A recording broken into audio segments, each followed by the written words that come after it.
What is the church's stand on women covering their hair during worship service? Okay. That's another issue which the church has no official declaration. It does not have. When I was a boy, most women covered their heads. If you read 1 Corinthians 11 from verse 3 to 8, there's an argument for women covering their heads. And Paul argues on the basis of creation. He says in verse 3, "But I would have you know that the head of every man is Christ, and the head of the woman is the man, and the head of Christ is God. Every man praying or prophesying, having his head covered, dishonoreth his head. And every woman that prayeth or prophesieth with her head uncovered, dishonoreth her head." You've got to figure out what head is which head. Look at verse 3 again. "But I would have you know," read microscopically, "the head of every man is," Christ. Are you looking at verse 3? The head of every man is Christ. So we have a head referring to a person. The head of the woman is the man. The man is the head of the home. And the head of Christ is God. Are you with me? How many heads do we have in verse 3? Name them in order of importance. God, he's the head of whom? What's the next head? He's the head of whom? What's the next head? He's the head of whom? Keep that in mind. Now, read verse 4. "Every man praying or prophesying with his head covered dishonoreth." His head. Now, how many heads did you have there? No. Look again. How many heads do you see? 2. Which one is biological? Which one is a biological head? Which one means Christ? The second, yes. When a man worships with his head covered, you've got a beanie on your head. You're dishonoring your head, not your skull. Jesus. Who's your head? Now, every woman who prayeth or prophesieth with her head uncovered, dishonoreth her head. How many heads in that verse? Oh, which one is biological? Which one is Christ or the man? Yeah, you dishonor the man. Now, yeah, you look so shocked. Paul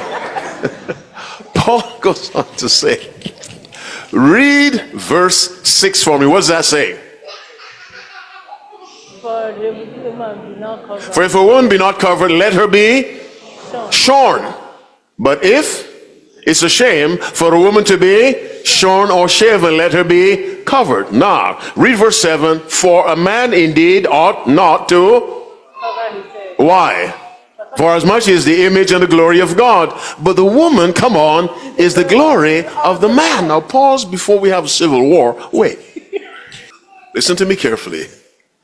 When God made Adam and Eve, which one did he make first? Adam. How did he make Eve? From a part of Adam.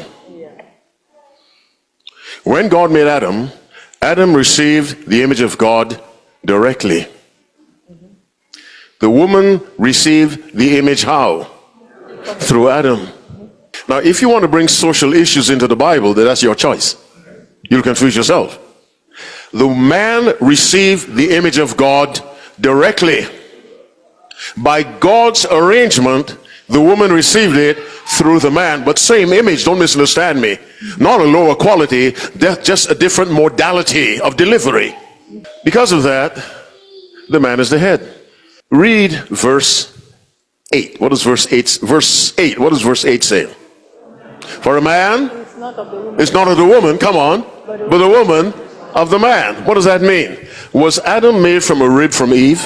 No. How was Eve made? A rib from Adam. So the Bible says the man did not come from the woman. The woman came from the man. Question for you. Are you reading the Bible? Do you see that? Is that what's recorded in Genesis? All right. Read the next verse. Neither what? Was a man made for the woman, but a woman was made for the man. God said, "I will make him an help meet for him." Now let me say it again. If you're listening to this through sociological lens, you'll have a heart attack. We live in a society where everyone is the head. That's not biblical. Now, for those of you men who say, I'm so glad for the Bible. The head of the home is not the boss. In the Bible, a head is a servant. Are you with me? So the Bible says, husbands, love your wives. How? Even as Christ loved the church and gave. A husband's first duty to the wife is to be willing to die for her. You don't beat someone you're willing to die for. The Bible says die for her, don't kill her. Die for her. That is self-sacrifice. Are you with me? And any woman will follow a man who makes it obvious, I'm willing to die for you. And so the wearing of hats on the head, if you study the passage carefully, Paul is not arguing culturally. He goes back to creation. On the basis of the order of creation, the man's head should be uncovered and the woman's head should be covered. Now, nobody does it today. But I gave you a verse, Psalm 50, verse 20. These things hast thou done, and I kept silence. There's sometimes God says nothing. Not because he agrees, he just says, man, these people just won't listen. So he just keeps quiet. Are you following me? He keeps quiet. Not because he agrees, he just keeps quiet. And whatever God does is right. But biblically, the Bible is telling us clearly, the lady should cover her head, and the man should not cover his. But if it's as it is now, it is almost non-existent. And God keeps quiet. But don't go judging people and condemning people now. Don't do that. Condemning people is not a gift of the Spirit. Are you with me? There are no policemen in the church. And don't start that movement policing people. Don't do that. The Bible says work out your own salvation. Too many people try to work out somebody else's salvation. Let's not do that. Yes, we care about each other. I mean, if you find out the head elder is running a casino, well, we have to talk to him. Are you following me? Yes. But generally speaking, let people work out their own salvation. Because God deals with us at different times. He convicts us at different times, under different circumstances.